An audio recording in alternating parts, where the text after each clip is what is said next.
Good afternoon. This is Julie with Sterling Insurance Group, and I am here with Bill and Scott, and we are discussing more of coronavirus questions that we've been receiving. So, Scott, do you want to touch more on business interruption? Yes, thanks, Julie. I appreciate you doing this. As you probably know, a lot of businesses are losing income at this time, so business interruption and business income coverage is a common question we're seeing. Right now, there aren't really any 100% answers, unfortunately. So whether or not the companies have coverage isn't a yes/no question. It's a maybe at this point. In order for that coverage to be triggered, which is a property coverage, there must be direct physical damage or destruction to the property. Unfortunately, the coronavirus doesn't apply in that situation, where some companies may point to the civil authority coverage built into the program if they're denied access or limited access by the government. But unfortunately, that has the same requirement for the property damage. In order to trigger it, there must be physical damage to the property. Other challenges that we're seeing are the exclusions that are on the ISO property policy form. And those exclusions are viruses and bacteria. So seeing that this is a virus, we're seeing a lot of claims denied initially from the carriers. What they're doing is relating that to the mold and bacteria exclusion, as those aren't covered in a policy either. Now, with the government and legislation getting involved, that might push the carriers to respond to some of the coverages. Unfortunately, the insurers have a strong defense as the policy forms are in their favor. Really what they're saying in their defense as well is you can't really change the contract after the fact, and these policies were not underwritten for this type of pandemic.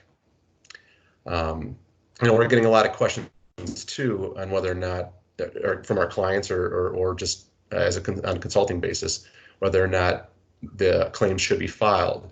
And right now we're recommending, yes, file those claims.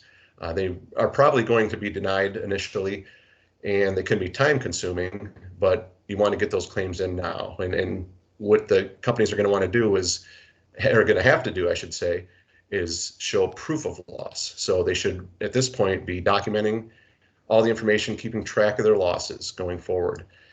And by filing claim right now, they're going to reserve the right to recover in the future. Even if it's denied currently, they can reopen that claim down the road. Another question that we're also seeing is whether or not if they file a claim, if their premium is going to increase at the renewal, which it probably will. And it may anyway, but they should file the claim, make sure they get it in now. Down the road, they can reopen it if the claim is denied. If you think back to 9/11, the terrorism coverage was excluded in the policy, but insurers ended up covering a lot of that. And again, about filing the claim, there's going to be a lot of documentation they're going to need to keep track of. And at this point, a lot of businesses are going to lose income, but hopefully the SBA loans can help offset that at this time. And we encourage anybody, whether clients or anybody who needs consulting, just contact me or anybody at the Sterling Insurance Group for more answers and help. Perfect. Thank you so much, Scott. And Bill, so we have a couple questions regarding benefits and short-term disability. Does short-term disability provide compensation to employees quarantined or off work because of the coronavirus? Yep, absolutely. Thanks, Julie. So short-term disability, we've got a lot of questions around this recently. And the first part of your question, does short-term disability coverage cover workers that are quarantined? The answer is no. Most short-term disability policies do not consider quarantined workers to be disabled.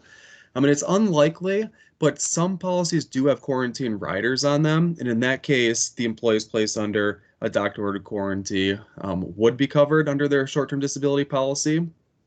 And but if you're determined to be disabled from the coronavirus and you're not able to perform any functions of your job, then yes, in that case, your short-term disability policy would cover you.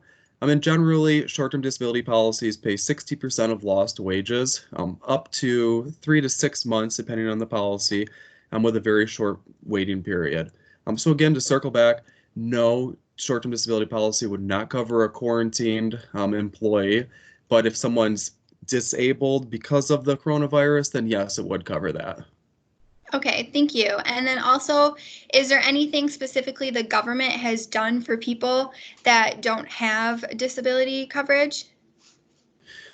Yes, they have. So most employees right now, if they're off of work and they have not been furloughed or have not been laid off, they're probably going to qualify for something under called the Families First Coronavirus Response Act, or you may hear it called the FFCRA. And it was actually effective today, April 1st. It's for employer groups with under 500 employees. What that's for is there's 6 categories of employees that would receive some benefits similar to a short-term disability type of benefit. And I'll run through those quickly. So the first one would be an employee that's subject to federal, state, or local quarantine. And that would apply to a lot of employees in Michigan right now because Michigan would fall under the state quarantine order. The second one has been advised by a healthcare provider to self-quarantine related to COVID-19. Third one, if you're experiencing COVID-19 symptoms and seeking a medical diagnosis. Fourth one, caring for an individual subject to an order described in number 1 or self-quarantine is described in number 2. The fifth one is an employee caring for their child whose school or daycare center has been closed, which obviously affects a lot of people throughout Michigan right now. And then the sixth one would be experiencing any other substantially similar conditions specified by the U.S. Department of Health and Human Services. Basically, any of those reasons except for caring for a child whose school or daycare center is closed down for 2 weeks starting today or anytime after today. You qualify for 100% of your compensation for 2 weeks, up to just over $5,000 total, or $500 a day. And then for the reason for caring for a child who's out of school or daycare, then you get 12 weeks starting today. And what that pays up to $200 daily, or for a total of $12,000 over those 12 weeks. So basically what the federal government has came in and done is provided short-term disability insurance for all employees in Michigan, and the employers that pay those dollar amounts that I was just talking about, they'll receive dollar for dollar tax credits back. So the employers will be paying for it up front, but again, they'll be compensated on the back end.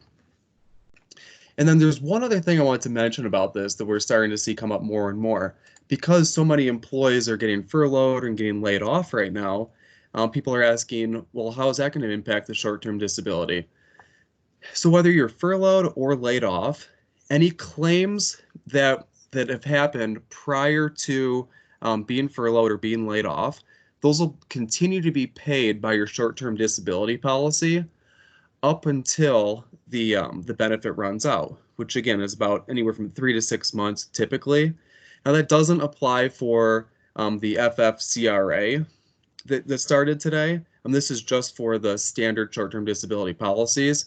Furloughed and laid off employees don't qualify for the FFCRA options. And one more thing on the furloughed employees is employees, if they become disabled while they're furloughed, most short-term disability policies will look at you still as an employee and pay you a benefit moving forward from there, just like a full-time employee that's not furloughed would receive.